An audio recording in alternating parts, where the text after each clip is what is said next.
Hello, I'm Andrew Horn. Welcome to Planet Hex. Today I'm going to talk about the writing life, and in particular one thing that is on a lot of writers' minds at the moment. Now, there are a lot of big things happening in the world at the moment. November 2020, there's a few seismic things going on, but one of those, the main ones that affecting writers, would be NaNoWriMo. If you're not familiar with NaNoWriMo, it is National Novel Writing Month.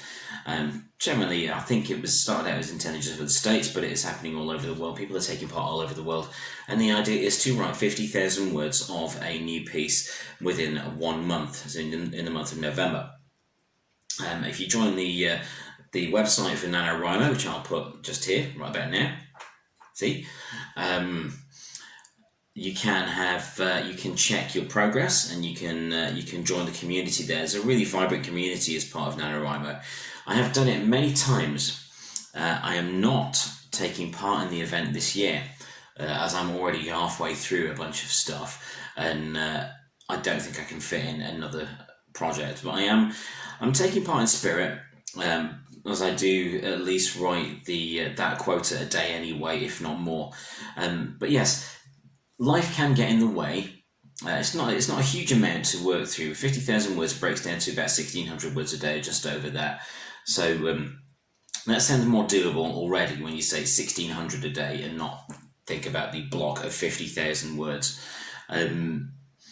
But I understand that life can get in the way, with children, pets, life, jobs, and so on. So I want to reassure the writers out there that are taking part in NaNoWriMo, perhaps for the first time, perhaps for the 15th time, or whatever, that you can do this, and there are ways around it.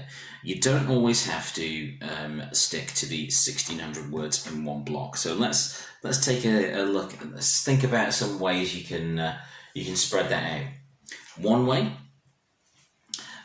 would be, of course, to sit down and write 1,600 plus words a day. That's fantastic if you can fit that in. If you can work that into your day, which I'm sure is already pretty jam-packed with stuff going on at the moment, then that's awesome. Go for it. More power to you. You could also try and split that amount up throughout a day. So if you've got time for 250 words, you could do less, but then it doesn't quite feel to me like there's progress made. But if you try and do 250 words first thing in the morning, then you've already made some progress. If you can split that up, say, you can split it up into 250 at a time, or you could say start with 250 in the morning, then your next session 500, and then 750 late at night or something like that. You can split it up however works well for you. And if you can get that quota done in a day, that's brilliant. Absolutely well done. You're going to nail this. If you can't get that much done in a day, don't feel bad about it. That is a really important thing. Don't beat yourself up about not hitting your quota for the day. As long as you make some progress on the book, be it 250 words or 1,000, if you don't quite get to that number, it's okay. You're still moving forward. Everyone has good or bad days where they can't write thousands and thousands of words of original prose, but you will catch up. There will be days where you want to do 2,000 or 2,500, or you spend the entire day doing it. So if you only get 200, 500 words done in a day, don't feel bad. Don't feel bad. It's still 200 or 500 words that weren't there before. They didn't exist that morning, and now they do. So you are at least, that much further on in the book. Another thing with when taking part in NaNoWriMo is to try and turn off your internal editor.